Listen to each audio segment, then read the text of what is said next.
Welcome to our newest show from GWU Today, the Gardner-Webb Sports Report with your host, Richard Martin. Basically what this show will do, we'll show some highlights from the past week in sports, and then we'll also talk to some athletes here at Gardner-Webb and find out what makes Gardner-Webb University special when it comes to our student athletes.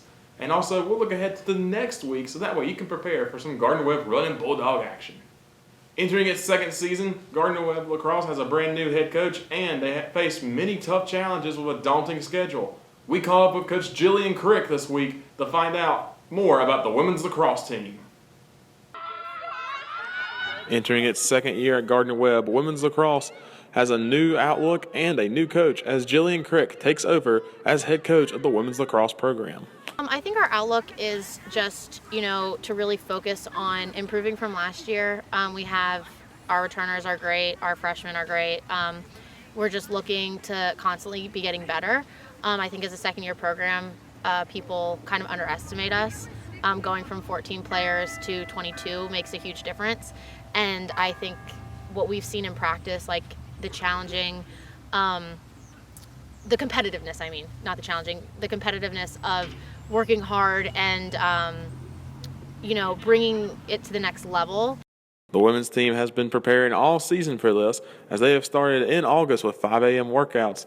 We've been starting since August, just through fall ball. That's been like a great help and learning experience for us because we're playing teams that we're going to play in season, and we're learning each other's strengths, and we're getting to know our new freshmen and our new players. So we're just learning to work with each other, and then just like fitness and practices have been really hard and hard work. So I think that's really helped us, and that'll really prepare us. Is ready to go once again, but they need your help, and they would love to see students fill the stands of Spangler Stadium.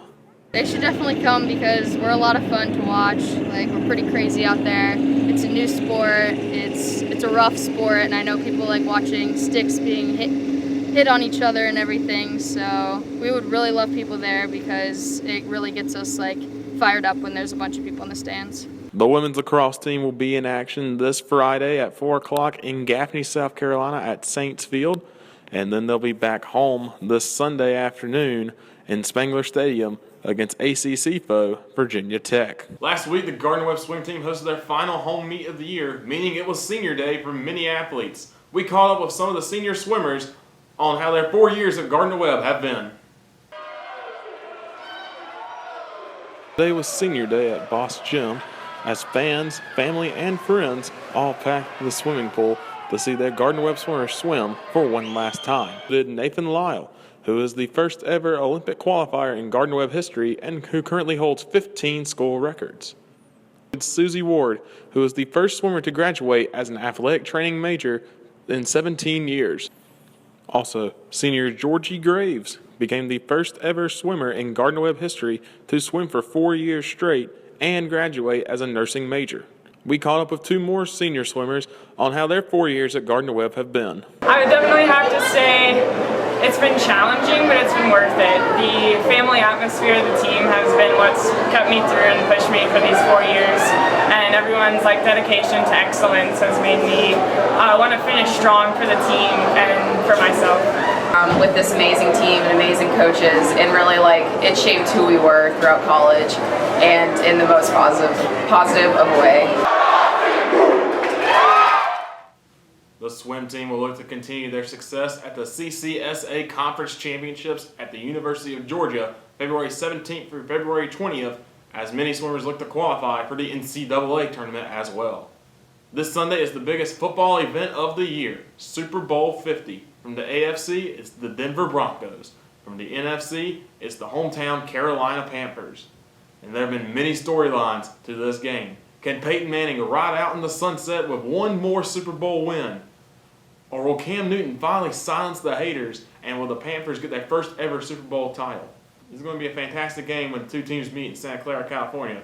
But unfortunately, both teams can't win. One team has to get the title, and I believe the Carolina Panthers will bring home their first ever Lombardi Trophy with a 31-27 win over the Denver Broncos, and they'll be dabbing their way all the way back to Charlotte.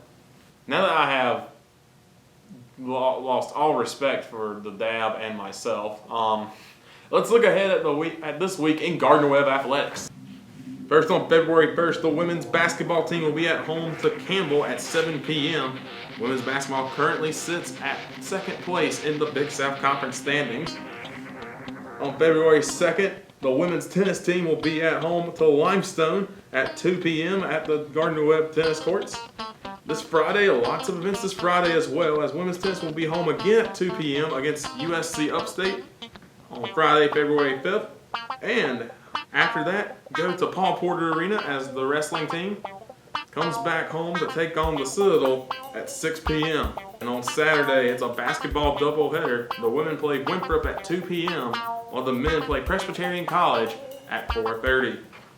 You've been watching the Gardner-Webb Sports Report. Have a great week. Check out all your sports at GWUsports.com. And hey, check out GWU Today at GWU-Today.com. Thank you for watching, and go Dogs!